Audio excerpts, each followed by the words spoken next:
Isocrates was an ancient Greek orator. He was born in 436 and died in 338 BC. Practically, he lived during the same period as Philip II of Macedon. Today, only a part of his speeches or letters are preserved. One of these speeches is known as the Philippus. In this speech, a letter, Isocrates sends an appeal to Philip II of Macedon to lead the Greeks in a military action against Persia. This speech was created in 346 BC, not long after the military successes of Philip II of Macedon over the Greeks. Practically, after Isocrates realized that Philip II is militarily overpowering the Greeks, instead of opposing against him, he offered the Greeks to subdue to his command and to attack Persia together. In this speech, Isocrates undoubtedly treats the Macedonians and the Greeks as two separate nations. In the beginning, Isocrates writes to Philip that when he announced his idea of writing a letter to Philip to people close to him, many of them criticized him, trying to convince him not to. Isocrates hands down their statements. One of them said that he cannot know what Philip's interests are, so he can't offer him advice. Isocrates' critic also said, "Further, he has also at his side the most competent men in Macedonia, who, it is probable, even though unversed in other matters, understand his interests, and at least better than you do. Moreover, you will also find many of the Hellenes living in that country, men not devoid of reputation or good sense, but men by the help of whose counsels he has not diminished the power of his throne, but has achieved things worth praying for." From this extract, we can see that the critic who tried to convince Isocrates to not write a letter to Philip, whose words here are handed down by Isocrates, treats the Macedonians as a separate nation as well. He mainly criticizes Isocrates, as a Greek, not to write a letter to Philip because not only did he not know his plans, but if Philip wanted advice from a Greek, he would have asked the respected Greeks that lived as a minority in his land Macedonia.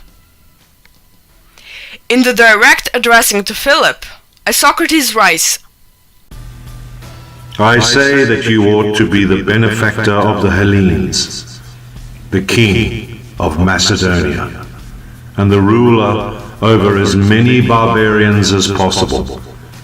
If you succeed in this, all will be grateful to you, the Hellenes by reason of advantages enjoyed, the Macedonians if you govern them like a king and not like a despot, and the rest of mankind if they are freed by you from barbarian sway and gain the protection of Hellas."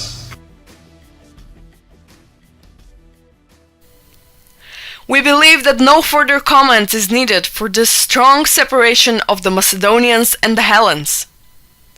From all this, it is clear that Isocrates, as one of the elder ancient Greek authors, clearly believed that the Macedonians were a nation different to the Greeks.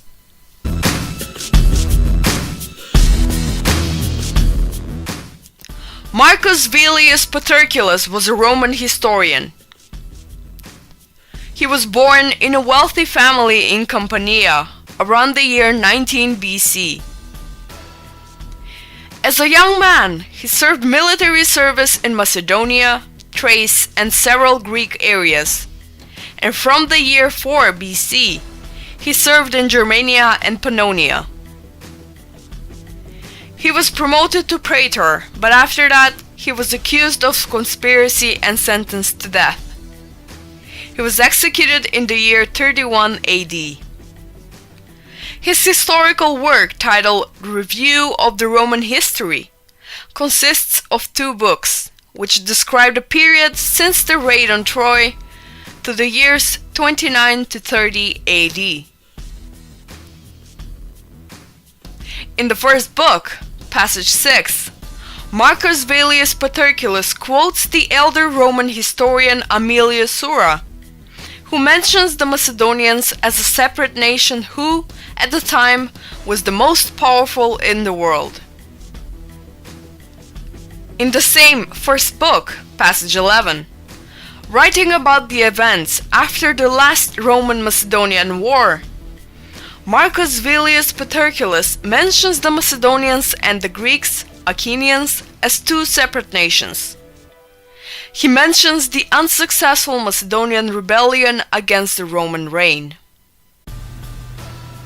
After the defeat and capture of Perseus, who 4 years later died at Alba as a prisoner on parole, a pseudo-Philippus, so called by reason of his false claim that he was a Philip and of royal race, though he was actually of the lowest birth, took armed possession of Macedonia, assumed the insignia of royalty, but soon paid the penalty for his temerity.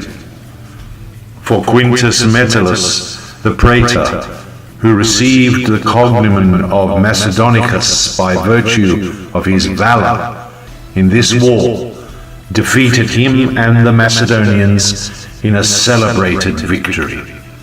He also defeated in a great battle the Achaeans, who had begun an uprising against Rome.